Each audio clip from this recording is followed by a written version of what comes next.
Hello, friends, and welcome to your Daily Detroit. It is Thursday, November 30th, 2023.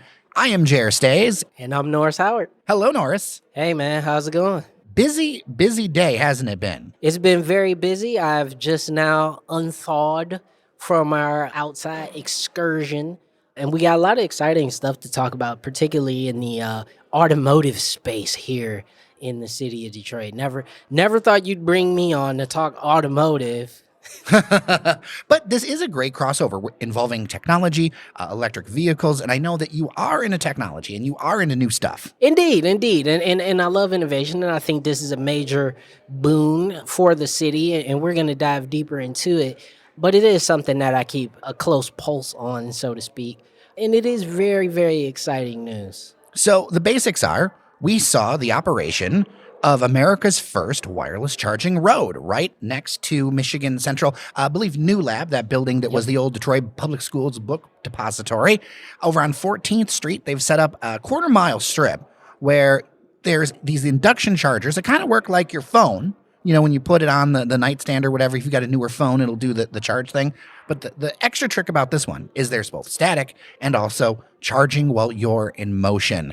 And both of these things, although one is going to be more flashy and more visual than the other, I think both of these have the potential to make electric vehicles a whole lot easier to use. Yeah, this is being taken on in a collaborative partnership between City of Detroit, MDOT, the state of Michigan, and a private company called Electreon, who has put in and installed and operated some of these roads in other countries across the world. They've done this in Sweden, they've done this in Germany, they've done this in many different markets, and it works. However, this is the first road of its type in the United States. So I find it to be a wonderful and really, really cool parallel that, you know, in the birthplace of the automobile, that, you know, sort of the next frontier of EVs is being thought about in the city of Detroit. And it was cool to see a proof of concept. I want to temper everyone's expectations. This doesn't mean that, you know, within the next year or so, we're going to see all of our roads torn up again. I mean, this is an early stage thing, and this is the kind of thing that I feel like as it's developed would be rolled in as things are done. Yeah. As opposed to tearing up something specifically. We are in this early kind of technology, I don't know, proof of concept stage. It's not testing because it does work. It works. But it's interesting that they're doing it here. And it's one of the reasons why I think that there should be more automotive work here in Detroit, especially with autonomous and electrical and everything else, because we have 4 seasons. And so as much as like San Francisco can be something of a challenging driving environment, or you see stuff out west, there is nothing like coming face to face with winter in your face. And why do we live here again? It gets cold a bunch. But anyway, it's really great. Yeah. Why do I live where my face gets cold? No, What's that it mean? is cool. And, you know, one of the spokespeople for Electreon, and they've all basically said that. They said, you know, when we really thought about bringing this to market in the United States, we thought, okay, well, Michigan has to be a place that we're establishing in, not just because of all 4 seasons, but also the automotive history here as well. And, you know, just to paint a picture for those who may not see this on your traditional news stations, essentially what this is a wireless sort of inductive charger on the bottom of your EV vehicle. It drives over a series of coils that have been, you know, put in the pavement. You won't see them. They're unobtrusive. There are things that if I didn't tell you, you wouldn't know they were there. If they hadn't put markers underneath there, we wouldn't have known. In fact, we took a look at an exposed sample, and we will have some social media about all this stuff up on Instagram and whatever, so you can kind of see what we saw. It's definitely something where it's sealed off from the elements and all these other concerns that, you know, we had Stefan Tonger on the show, their vice president of business development. We had him on a while ago talking about some of the basics of this. And I got a slew of questions, but when you're out there, you're like, oh, it's just a road. It's just a road. It's just a piece of electrically charged rubber underneath the asphalt. And, you know, I think also they are going to encounter some roadblocks. They're going to encounter some, you know, issues. There are going to be potholes that develop. There are going to be, you know, because they're over there by the where the post office fleet deploys from. So there's going to be a lot of heavy vehicles, a lot of Which is what they want. which is what they want. They're going to have a lot of heavy vehicles and trucks driving over this road, seeing what the wear and tear over a number of years will do to one of these roads. But ultimately, did it work? Yes. We saw the car drive on the road, and they had a screen that showed us, was the car charging? Was it not? It was charging. We saw it work. And, the proof of concept is that it is something that we could potentially implement here. Let's talk about some of the potential uses, because there's both the moving and then the static portion. From the moving perspective, we were talking to some folks. It's interesting to me for operating a shuttle that's going to go around Michigan Central. Now, you might say, oh, it's just a shuttle.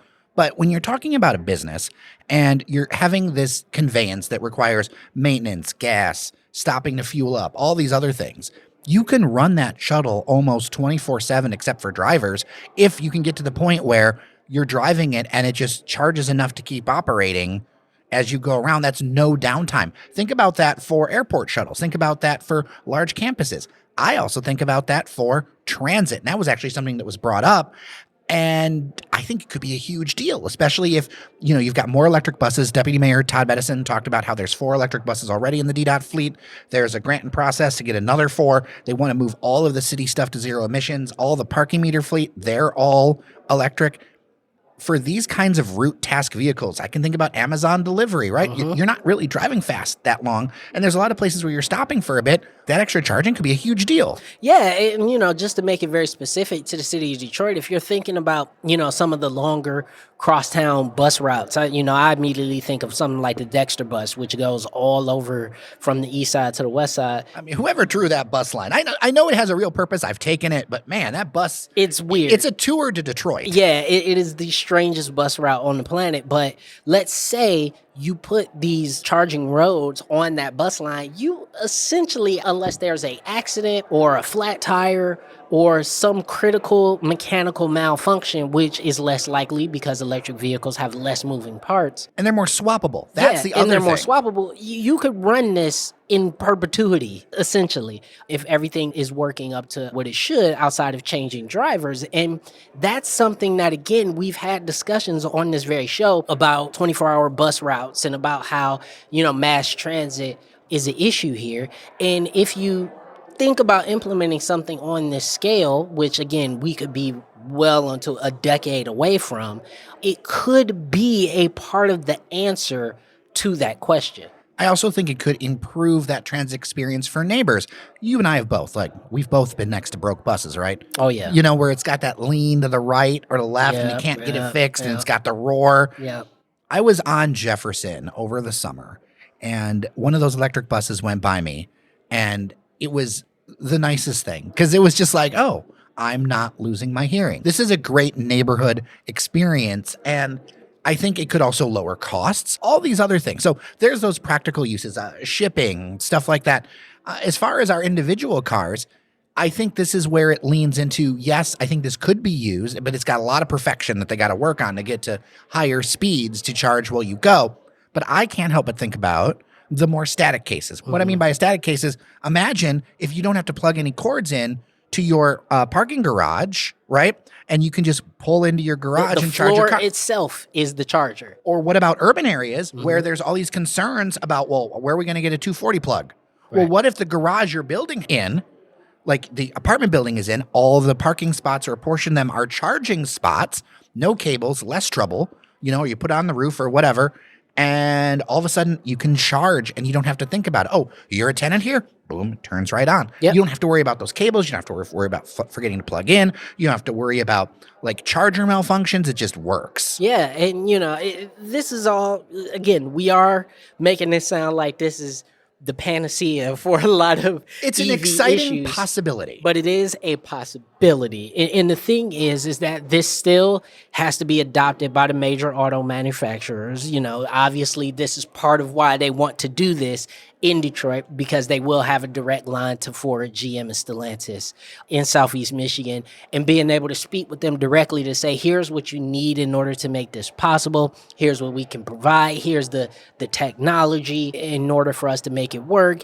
And that speaks volumes to how aggressively Electreon and the state of Michigan are moving on things like this, because I feel like if they were to do this anywhere else in the country, they would run into some barriers in terms of how quickly can we get automakers to adopt this? How quickly can we get it into their hands, and how quickly can we get them to start building their vehicles with this technology in mind?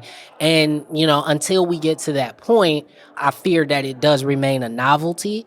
However, if they are able to convince even one of the major auto manufacturers to say, this will work on all of your, self-charging roads and really static wireless charging, I think that could provide a huge benefit to whatever auto manufacturer decides to take the plunge on that. I think Detroit is also well suited for this because, look, we'll talk about diversity of industries and all that other stuff, but Detroit understands building cars. They understand development. And I think whether or not this particular technology comes out the way that they're thinking it, right? Because when you think about a mentality between a place that's used to like stamping things out versus the mentality of a place that's thinking about the future, we may have seen a very big moment in person this week over by Michigan Central. And in one way or another, I think it will benefit because end technologies often do not end up looking like what was tested. The concept, yeah. Yeah, so we don't know what might actually come out of this thing. And that's kind of why I'm excited. I like seeing that culture of innovation where we don't know how this is going to finally look. I'm with you. And I actually think, obviously, you talk about state and citywide municipal contracts, those numbers get into the millions very quickly. However, I actually think, based on what I saw, I really do think the private consumer upside to this is huge. The ability for somebody to say, I want to install this in my garage so I don't have to deal with another cord. The ability for, like you said, apartment builders and landowners. Commercial fleet. And like commercial if you have a fleets, parking lot, yes. Think about anybody who's ever worked around maintenance or anything else. Look, I know this. People forget to plug stuff in. Also, you lose time when you have to go to the gas station. Yeah. That time is money in the business world. Yeah, so I feel like the upside there to being able to have a fleet of delivery vehicles or whatever, or open this up to private owners is through the roof. Because if you told me, today, which again, I want to caveat, none of this stuff is market ready yet. But if you tell me that I can get a firm that comes out and tears up a little bit of my garage to install a wireless charger for my EV in my garage, I would get that today. And with new builds, it's a no-brainer. It's a no-brainer. You could be potentially looking at a technology in which they could talk to every major residential builder in the region and say, this needs to be in every garage that you build for a minimal extra cost. Who wouldn't get it? Right, because it already costs money to install the cables and all that other stuff. It's just you're directing that in a different way. What are some of the possible downsides of this? I think one, gas stations. Yeah, in fact. Convenience and all that. Because at the end of the day, with gas stations, people may not realize, and they get mad at gas stations, but they don't really make much money off the gas. They make the money off of you staying there and buying stuff. The convenience in the, you go in there and buy a $9 Red Bull or whatever.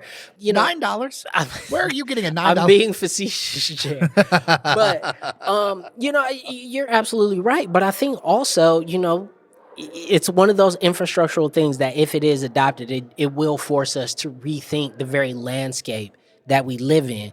If the roads charge your vehicles and you go home and your garage floor charges your vehicle, and then you go to work and the parking lot at work charges your vehicle, or maybe you don't even have an office that you go to, you work from home, you could mess around and never go to a gas station again. Or even an equivalency where you plug in. Yeah, and so I think that there is obviously going to be some backlash from that, from gas station owners, or unless gas station owners just want to rethink their own business model and say, hey, what if we just add some EV plugs to our gas station, and then instead of making these weird, dingy convenience stores, why don't we turn them into like really shishi lounges, and you could come and hang out and meet up with folks at electric station. We are the town of two things in one place, three things. Like, look, come on, man. You can go to, what is it, in Dearborn, the Tasty Burger. Yeah. Or get that one Gas falafel station. shop over there in... and you go right down the street, down Michigan Avenue, you got the Starbucks car wash, the Starbucks car wash gas station combo. So listen, you can do it. But I do think also one of the negatives, listen, complaining about construction and the roads is like a pastime for Michiganders. And if this is something that is going to come to fruition, expect that there are going to be some major thoroughfares that are going to be taken offline potentially for years. And that's the thing that's going to really frustrate people. But in my opinion, everybody crying about infrastructure, this is something immediately that can improve the infrastructure while still being forward thinking. My thought would be is that this would be rolled out more often in situations where you're already doing a refresh. Oh, that's where you would start. But in some ways, if you think about a road like they're repairing parts for 696 right now and 275 right now. Okay, those are being repaired now. So those will probably be the last ones to get this inductive wireless charging on those highways, or even parts of Grand River that are being repaved. Those will be some of the last roads, but those are some of the roads that probably would need to have it the most. So, I think there will be some downside to that. And I think one of the biggest downsides is going to be costs. We really don't have any indication about cost right now when it comes to this stuff. We know that cost is a big thing with EVs. We know that, there's a larger national conversation about the affordability of EVs. And if this technology does what it's supposed to do, that's going to be an additional cost on top of what you're already paying for the EVs. So that will come into play. But for me, the positives outweigh the negatives right now. I want to end talking about Michigan Central for a little bit because I cannot stress enough how revolutionary this development is. And look, I get it. And there's still a sticker on my laptop. My laptop's that old, from when they did the announcement for Michigan Central that it was all going to happen. And the architectural stuff is beautiful and it shares well on Facebook. But one thing I thought was really cool is with this, and I think there's like 6 or 7 other pilot projects, all the projects at Michigan Central, you can actually scan a QR code and learn more about what they are at their various points. And it's an interesting bit of information. It's like a frequently asked questions. You've got your details on what it is. And then they also ask things like, how does this make you feel? And then even better to me, who is accountable for this? What is the purpose of this? What type of technology is this? What type of data is being collected? Who can access? It's a radical amount of transparency for this kind of development zone because we were doing this thing. There's a drone buzzing over us and all this other stuff. It's like a step into 10 years of the future at Roosevelt Park and all that area that's getting built up. And I like that you can actually just take a little QR code and be like, oh, this is what's happening here. Yeah. Instead of having to rely on all us. Yeah, it is really cool. And I do applaud Michigan Central and all the different startups and projects that are going on down there. The only thing I will say, and the only thing that I will throw as I don't want to necessarily say a negative, is that there still needs to be a bigger effort, in my opinion, to say, you Detroiter who lives in Conant Gardens, this is how it will help you. You Detroiter who lives in Old Redford, this is how it will help you. I think as we start the conversation about green energy, we know the sort of global ramifications of that. But I think the more we start to develop these new projects and new technologies, I feel like there needs to be a much deeper, more concerted effort to get out of what I like to call the golden horseshoe of Corktown, Midtown, Downtown, and express how this benefits Detroit as a whole. Can I raise you one? And I wonder if you agree with me on this, because I know you're a city guy, but I think it's important to communicate that with the region. I think it does not stop at the city border, because this is going to revolutionize everything from here, north of M59. Projects like this, if we aren't successful with communicating on projects like this and executing on them, that technology is going to be developed in Silicon Valley. And you have to, it is imperative that you convince Oakland County, Western Wayne County, and Washington County. I think about right away, I think about Ferndale, where you've got slower car speeds, you've got a dense urban area, you've got garage. I think about those kind of areas, or the Grosse Pointes, or anything along those corridors, or somewhere where it's not as just super speed fast. Yeah, you have to. You don't have a choice, because that is going to be where the adoption rate for this is high. Right? You already got people who own EVs and for the foreseeable future will continue to purchase EVs. So for me, you're right. So let me actually modify my statement a little bit. Instead of saying not just the average Detroiter, but Metro Detroiters, let's make sure that we're doing a better job at communicating this to the entire region and not just those who are kind of in the know within those sort of downtown core neighborhoods. I think that's true for a lot of technologies. Look, there's a lot of technology being developed in Auburn Hills. Yeah. Like they call it Automation Alley for a reason. Automation when it comes to robotics and everything else is a huge deal in this region. We don't talk about it as much, but it's a really big deal. And seeing how the ways that we can look at automotive and what they call mobility, that isn't just like factory work. That's a real change of perception. And I know that like that's what gets the news stories. And we just went through a strike and all the other stuff.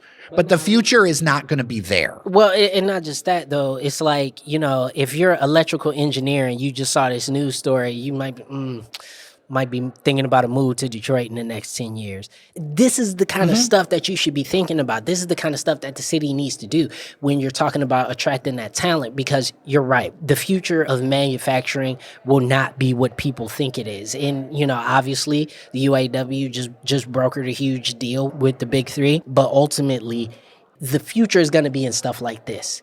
And the more you can lean into the electrical engineers and sustainability people and stuff like that, those are going to be the folks that actually push the industry forward and lead the innovation that is inevitably going to come. I think I'll end this with the point that, at least in my opinion, change is inevitable. It's kind of how you embrace it. I know, and I've gotten the feedback from listeners. I remember, heck, I was waiting in line for punch keys like a while ago, and people were really mad about the electrical change or mad about even efficiencies with gas vehicles or all this other stuff. These changes, we don't know quite what they're going to look like, but they are happening. And if we don't figure out how to be like centered to that, then we will get left behind because more and more stuff is being done in other areas. Our lock on automotive is not... It's not guaranteed. It's not guaranteed. And Absolutely so not. We have to keep being competitive and keep our minds open that what we did in the 1950s, I can't help but think about the old Packer plant or Russell Industrial Center, all those other places, right? The old pictures, like streams of workers and all this other stuff. Those days are gone. And we can't create our policy trying to reattract that because that isn't where the world is. No, really what we need to be thinking about is how do we get a bunch of nerds sitting in a open office plan building thinking about how do we get these cars to stay on the road forever. Like that's the kind of stuff we got to think about. And so, the more we see projects like this and the more we talk about the future of mobility, which I actually prefer that because every vehicle ultimately will not be driven. You could be talking about drones, you could be talking about autonomous vehicles, all that stuff. So bikes are a huge deal. Yeah, bikes, all that kind of stuff, scooters. So we are talking about mobility as a whole, and I think this is a really, really step in a more positive direction. And I just hope that this doesn't get lost in translation and that ultimately it does get adopted. Obviously, there are a lot more areas we could explore. This is going to have impacts on policy and all those other things. But I think we've talked about a lot, Norris, and I want to hear what listeners think. 313-789-3211 or dailydetroit@gmail.com. That's dailydetroit@gmail.com. Maybe those policy points we haven't gotten into yet, or electrics, or any of those other things. I want to hear from folks how you're feeling about all of this stuff, because I think, Norris, one way or another, we witnessed something important. Yeah, one way or another. And, unfortunately, there's going to be losers because somebody's going to win from this technology. And I think at this point, figure out which side of it you fall on. All right, with that, I am Jer Stays. And I'm Norris Howard. Thank you so much for listening. Remember to leave 5 stars on your favorite podcast app. Thank you to our Spotify listeners. They are sharing their Spotify Wrapped, and there's a few people like we're at the top of their charts, and that feels really crazy when they're like, I've listened to 2,500 minutes or 3,000 minutes. Like, you're just like, wow, that's a lot of Daily Bless Detroit. your hearts. We love you. All right, thank you so much for listening. Remember that you are somebody, and we'll see you around Detroit.